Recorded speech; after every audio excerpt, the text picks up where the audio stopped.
I am livid. The only person I have had sex with within the past 5 years has been my wife. I thought I had a bladder infection or a UTI, and scoffed when my doctor thought it was chlamydia. Well, here we are. I got the test results yesterday and I have chlamydia. Decided to start snooping, and it didn't take long to find the text messages between her and her boy toy. My guess is she doesn't even know she had it as well. She thinks I stayed up all night working, but little does she know I've already emailed her little lover boy's wife all the text messages. I warned the lover boy's wife that he's been sleeping with an infected woman and to get herself tested. I'm still deciding how to process this all, but wifey's going to wake up to my positive test results and the messages of her infidelity. The sun should be coming up in the next hour or two, and probably will be the end of this marriage. Now for the top comments. You should just casually drop his name over coffee. So, I was thinking you should probably tell John he has chlamydia. Damn, I am sorry for you. Wish you the best in the future without a cheating wife. Bad news, an STD and a ruined marriage. Good news, a treatable, non-permanent STD and freedom from a cheating spouse. OP, lawyer up and document it all and take pictures of it as evidence. Now for the update. The short of what happened was, my wife gave me chlamydia. I found out she was sleeping with a coworker and planned to blow our marriage up that night. Thankfully, my drunken mind decided to wait. I'd gotten into contact with the coworker's wife, giving her evidence of what was going on and informing her that the two cheaters probably both had chlamydia. I did this because I suspected my wife was cheating with more than one person. In her texts, her lover boy had asked her if he was the only one she was screwing at the time, and she gave a non-answer. I know this dumb broad well enough that I knew she was screwing someone else as well. Luckily, the coworker's wife got back to me first thing in the morning to explain that she figured he was seeing someone else. The two of them were privately separated at the time, and their separation agreement stated they were not to see anyone else at the time. She had her own suspicions and thanked me for reaching out. We agreed that she would not confront her husband until I could cover my own ass legally in exchange for the evidence I had of their affair together. She also confirmed to me that her husband didn't have chlamydia, at least when they were still together. I decided to not confront my wife that morning. I pretended everything was fine and dandy while I looked for lawyers and dug deeper to figure out the mystery of the chlamydia caper. I installed a keylogger on my wife's personal computer and quickly got access to a secret email. Where guess what? My wife was talking with someone on a hookup website. The best part was that it solved the mystery, as the man informed her he tested positive for chlamydia and that she probably had it. Even better, these emails were from months before I was infected myself, meaning she knowingly infected me with chlamydia. Disappointed that it was not in fact the chlamydia fairy that caused all this, I have a lawyer. It's not looking well for my soon-to-be ex. The fact she knowingly infected me made my lawyer salivate, along with the mountain of proof of her infidelity.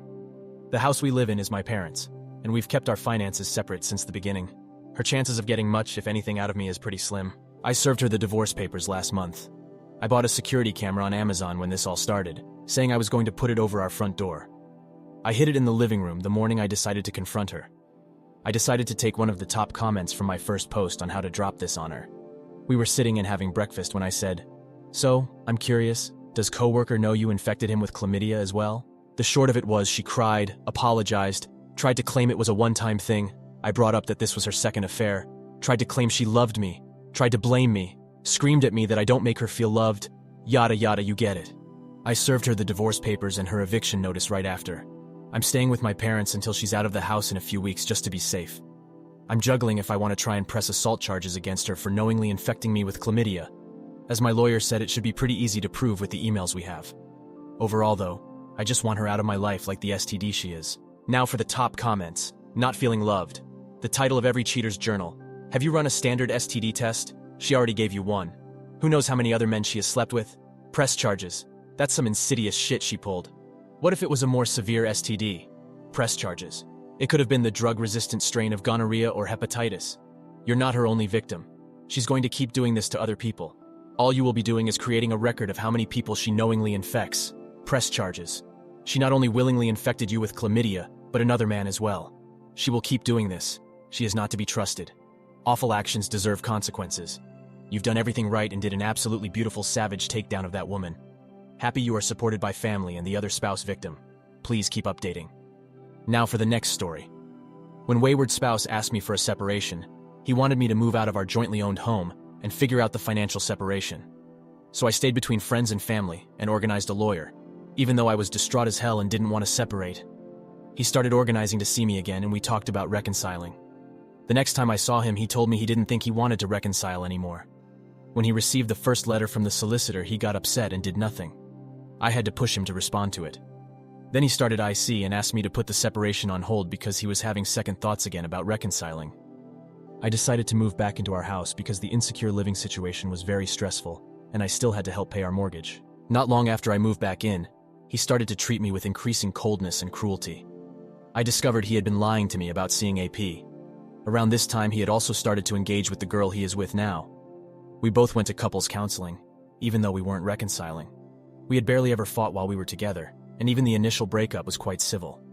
But after started seeing AP again and engaging with girl number 2, it got toxic fast. I won't go into details, but I felt sick with fear whenever I was home because I didn't know what awful thing he would say to me next. I tried to set boundaries to protect myself, but he would get mad because he didn't want to be controlled. I re-engaged the legal separation not long after it was clear he had no intention of trying. He said he was resolved in his decision to separate, but he was hostile every step of the way. We couldn't have a reasonable conversation about it because he didn't want to deal with it and also saw it as some sort of contest he had to win, and I had to lose. I stopped being proactive about getting things sorted for a couple of months because I was freaking drowning. His response was to hassle me about why I hadn't done anything and when I was going to move out of our house that he hadn't, and still hasn't, bought me out of. Thankfully, he went on holidays for a while, which gave me respite. I moved out and back into an insecure living situation because living with him was too hard. When he came home from holiday, he was finally free to live as if I didn't exist in our house with his girlfriend without the inconvenience of me being upset about the way he was treating me, or about him bringing his girlfriend over despite promising me he wouldn't. Up until this point, he had still been messaging me asking after our dog and if he could take him out for day trips. As soon as I started standing up for my fair share of the split, still significantly in his favor, he started to get very angry because I was being unreasonable. He stopped contacting me and started removing me from social media. We had what was hopefully our final legal meeting 3 months ago and agreed on the split. Wayward partner refused to actually negotiate, and his lawyer spent the whole meeting bullying me. Since then, he has done sweet fuck all except complain about how unfair it all is and how awful I am. I have done everything in my power to organize the separation that he wanted, to my detriment. All he has to do is sign the paperwork and organize his finances so he can pay me. Those are the only things I can't do for him. His messages to me a few months ago made it very clear that he now sees himself as the victim in this whole charade. He thinks that somehow I have been disrespecting his wishes and his boundaries this whole time, when in reality I gave him exactly what he wanted. He is mad that I won't hand over the keys without the documents signed. Even the simple act of my lawyer asking for an update makes him angry. I spent so many years of my life trying to make him happy. He betrayed me, lied to me, left me in the dirt and took my home. I've lost money, friends, stability, time, work, etc. He took and took and took. He wins. And somehow I am still the bad guy, and he is the victim. I don't freaking get it. What more can he possibly want? What more can I do? Now for the top comments. It's just the next step in shifting blame and avoiding responsibility. He doesn't want to think of himself as the bad guy, or that this is all his fault. That leaves you as the one to blame. Stop giving him so much power. Go no contact and only work through attorneys. I would also relook at everything. If he's going to be hostile when negotiating in his favor, and not sign things when they are, then go back and change it to be more even or in your favor and let your attorney handle it all. Playing to what he wants isn't helping, so why do it? Block him on everything and only communicate via attorneys. This is what self-centered people do. They shift blame to avoid responsibility. They make you the bad guy. It's pathetic, but if you're honest with yourself, this is always who they were. Ask yourself what red flags you ignored going into the relationships, and think about what you want in a partner going forward, like empathetic and respectful, humble, etc.